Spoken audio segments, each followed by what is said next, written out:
नमस्कार, मैं हूं आपके साथ मयंक। तो इजराइल का वैक्यूम बम वर्सेस ईरान का केमिकल बम। देखिए, आपने इस शब्द का बहुत ज़्यादा इस्तेमाल सुना होगा पिछले कुछ दिनों में, और इसकी चर्चा भी बहुत हुई कि इजराइल ने एक वैक्यूम बम बना लिया है, भाप बम, जिसका इस्तेमाल उसने जो है गज़ा में किया है। और इसकी बहुत ज़्यादा चर्चा रही। मेरे कई दर्शकों ने मुझसे पूछा कि मयंक जी, ये इजराइल का जो वैक्यूम बम है, जो भाप बना देता है और बॉडीज भी गायब हो जाती है, कुछ नहीं मिलता, इसके बारे में बताइए। और क्या ईरान के पास इसका तोड़ मौजूद है? और अगर इजराइल ने इस वैक्यूम बम से ईरान पर हमला किया तो क्या होगा? अब जो खबरें हैं, जो एक्सपर्ट बता रहे हैं कि ईरान ने पहले से ही इजराइल के इस वैक्यूम बम का तोड़ निकाल दिया है। और अगर इजराइल ने ईरान पर हमला किया तो ईरान कैसे जवाब देगा, उसकी रणनीति भी पहले से तैयार है। पहले हम शॉर्ट में जरा ये समझे कि इजराइल का वैक्यूम बम क्या है।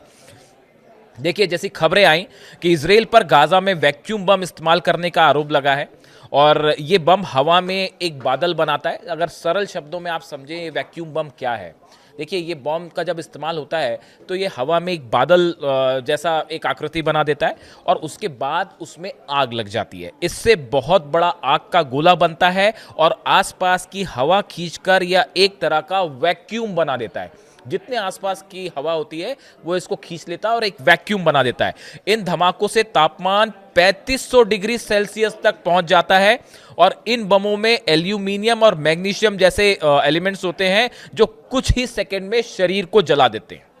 यानी आप देखिए कि जैसे ये बॉम्ब का इस्तेमाल होता है, एक बादल बनेगा, उसमें आग लगेगी जो कि पूरे इलाके में एक वैक्यूम पैदा कर देती है, और उसके बाद टेम्परेचर 3500 डिग्री सेल्सियस तक जाता है, जिसमें सब कुछ जल के खाक हो जाता है और डेड बॉडीज भी नहीं मिलती। इसे वैक्यूम बम भी कहा गया, थर्मल बम भी कहा गया, थर्मोबैरिक बम भी कहा गया, और हिंदी में कई बार इसे भाप बना देने वाला बम भी कहा गया, सरल शब्दों में। और ऐसी भी खबरें आई कि गजा में इसका इस्तेमाल हुआ, और 2842 ऐसे फिलिस्तीनी हैं जिनके ऊपर इसका इस्तेमाल किया गया, जिनके शवों के बारे में कोई जानकारी नहीं है, वो कहाँ गए कुछ पता नहीं चला। और बल्कि ज़्यादा ही 3,500 से ज़्यादा लोग ऐसे हैं जिनके बारे में ये कहा गया कि शायद उन पे ये इस्तेमाल हुआ और जिनका कोई ट्रेस नहीं मिल पाया, उनकी डेड बॉडीज़ भी नहीं मिल पाई। इस तरह की खबरें आपने इस बॉम्ब के बारे में सुनी होगी। लेकिन आप देखिए, मुझसे जब ये सवाल हुआ कि भाई अगर ईरान पर इसका इस्तेमाल हो तो ईरान क्या करेगा, ईरान ने इसकी तैयारी पहले से शुरू कर दी थी। देखिए, ये जो खबरें आई इजराइल की इस बॉम्ब की, तो चर्चा अभी हो रही है, लेकिन मैं आपको कुछ रिपोर्ट्स बताऊंगा पुरानी कि ईरान को शायद इस बात की पहले से जानकारी थी कि किस